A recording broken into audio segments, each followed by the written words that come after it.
I joined my neighborhood Facebook group, and our community watch leader turned out to be the actual criminal terrorizing everyone. I never thought I'd be writing this from a hotel room 3 states away, but here we are. My name is Marcus, and I need to tell you about the most insane 6 months of my life, all because I joined my neighborhood's Facebook group. It started innocently enough. I'm a 32-year-old software developer who moved to a quiet suburb outside Portland last year. The houses were nice, the lawns were perfect, and everyone seemed friendly. When my neighbor Janet invited me to join the Maplewood Estates Community Watch, I figured why not? Stay informed about garage sales, lost cats, maybe some local drama. The group had about 150 members, and at first, it was exactly what I expected. Someone's Amazon package got stolen. A coyote was spotted near the elementary school. Standard stuff. Then Deborah Mitchell joined. Deborah was a 58-year-old retired police dispatcher who had just moved into the biggest house on Oakmont Drive. Within a week, she was posting 3 times a day. A car she didn't recognize parked on the street for 20 minutes. Suspicious. Someone walking their dog at 10 p.m. Potential burglar casing houses. The teenage kid who skateboarded past her house. Definitely up to no good. Most people ignored her at first, but then we had an actual break-in at the Johnsons' place while they were on vacation. Nothing major, some jewelry and a laptop stolen, but it spooked everyone. Suddenly, Deborah's paranoia didn't seem so crazy. People started really paying attention to her posts. That's when things got weird. Deborah created a spreadsheet.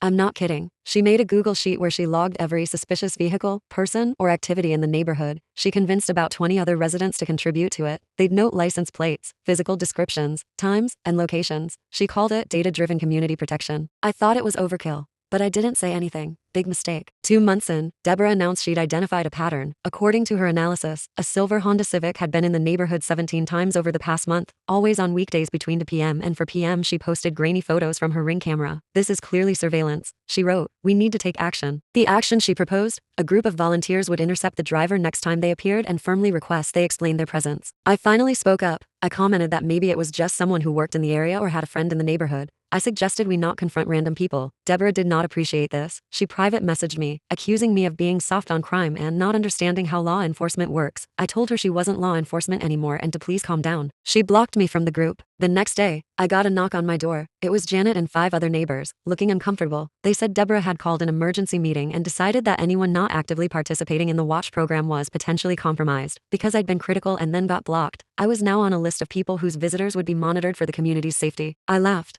I thought they were joking. They were not joking. For the next week, every single person who came to my house got photographed. My girlfriend, the pizza delivery guy, my actual brother, all documented in Deborah's spreadsheet, which she'd now made members only so I couldn't even see what she was writing about me. Then came the incident with Carlos. Carlos was a 19-year-old who lived with his grandmother for houses down. Sweet kid, worked at Target, drove a silver Honda Civic. You can see where this is going. One Tuesday afternoon, Deborah and 6 neighbors literally surrounded his car as he was parking in his own driveway. They demanded he explain why he'd been stalking the neighborhood. Carlos, terrified, tried to explain he literally lived there. Deborah insisted he was lying because she'd never seen him before and his grandmother's last name was different from his. His grandmother, Mrs. Chen, came out screaming at them in Mandarin and broken English. The confrontation got heated. Someone called the actual police. When the cops arrived, they were baffled. They explained to Deborah that you can't detain people for driving in their own neighborhood. She argued she was performing a citizen's arrest for suspicious behavior. The officers told her that wasn't a thing and if she kept this up, she could be charged with harassment or false imprisonment. You'd think that would end it. You'd be wrong. Deborah spun the story on Facebook as police refuse to protect our community and we can only rely on ourselves. She proposed 24-hour patrol shifts where volunteers would drive around watching for suspicious activity. Somehow, 23 people signed up. My girlfriend told me we should move. I told her it would blow over. It did not blow over. 3 weeks later, I woke up at 2 a.m. to flashlights shining in my bedroom window. I looked outside and saw Deborah and 2 other neighbors in my backyard with their phone flashlights, peering into my windows. I went out and asked what the hell they were doing. "We got a report of suspicious activity at this address," Deborah said, dead serious. "I live here.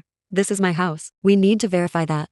Do you have identification?" I lost it. I told them to get off my property immediately or I'd call the police. Deborah said, "We are neighborhood security, which is better than police. We actually care." I called the cops. When they arrived, Deborah tried to show them her spreadsheet as evidence of my irregular patterns of behavior. The officers told her again to stop harassing neighbors. She was given a formal warning. The next morning, I woke up to 17 missed calls and 43 messages. Someone had posted my phone number in the group with the caption, "If you see suspicious activity at this address, report directly." I got calls for 3 days straight, at all hours. People asking if I was the suspicious person. People telling me they were watching me. One person asked if I was Antifa. I contacted a lawyer. Send a cease and desist to Deborah. Filed a police report for harassment. My girlfriend moved out temporarily because she felt unsafe. Then came the town hall meeting. Our HOA finally got involved and called an emergency meeting about the neighborhood watch situation. About 100 people showed up. The room was split. Half thought Deborah was protecting the community. Half thought she'd lost her mind. Deborah gave a 20-minute PowerPoint presentation about crime statistics, her spreadsheet methodology, and why traditional policing has failed Maplewood Estates. She had charts. She had graphs. She had a list of 17 residents she considered high risk for various reasons. I was number 3, right after a guy who worked night shifts and someone who had a lot of Amazon deliveries. When it was my turn to speak, I explained that I'd been harassed, stalked, and had my privacy violated for the crime of existing in my own home. I said this wasn't safety, it was paranoia, and it was making everyone miserable. You know what happened?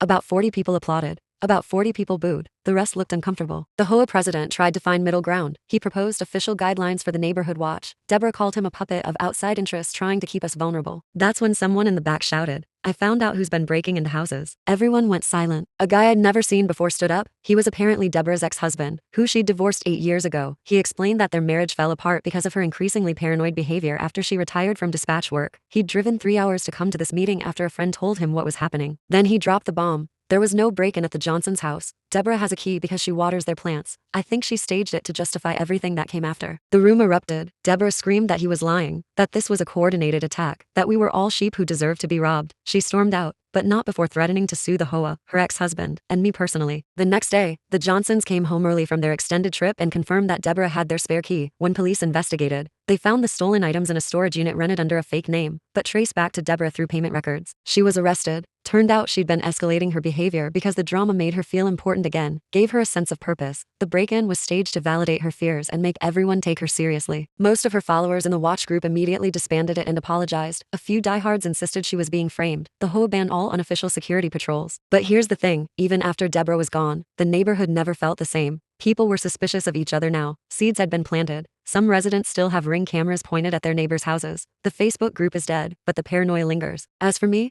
I sold my house last month, got a decent price despite everything. My girlfriend and I moved to an apartment downtown where we don't know our neighbors and prefer it that way. I learned that community and safety are good things, but fear and paranoia can turn them toxic fast. All it takes is one person with too much time and unresolved issues to convince others that danger is everywhere. The silver lining? Carlos and his grandmother are doing fine. Deborah's facing charges for burglary and filing false reports. And I've got one hell of a story about why I'll never ever join a neighborhood Facebook group again.